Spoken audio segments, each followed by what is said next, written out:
came from the mud. There's dirt on my hands. Strong like a tree.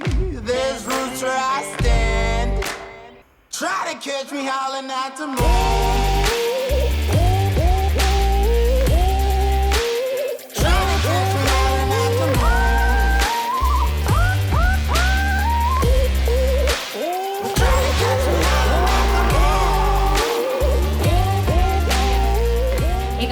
Back to my channel. Now this tomato crumble today makes the perfect party appetizer and will pleasantly catch everybody by surprise because after just one bite, they're gonna feel like they're eating a slice of Margherita Pizza. Now let's get started.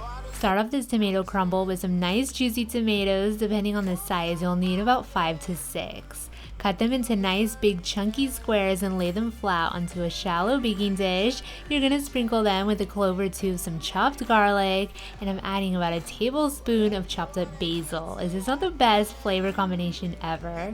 To make this even more flavorful, add a sprinkle of crumbled up feta cheese for its bright salty taste, and for that buttery richness, another sprinkle of some mozzarella cheese. Sprinkle this up with some pepper and a drizzle of balsamic. You're gonna move this to the side and prepare its topping. This is a cup of flour going into my bowl with a half a cup of Parmesan cheese and a 1/4 cup of breadcrumbs. If you guys haven't guessed already, this crumble topping is to die for. It crisps up into clusters thanks to this 8 tablespoons of butter that'll coat all of this mixture, creating all of those lovely crumbles. Break the butter down with your fork. Notice how the butter is still slightly chilled. It may be easier to break it up with your fingers. Once it's all combined into these lovely clusters, go ahead and pour them all over the top of that delectable tomato mixture.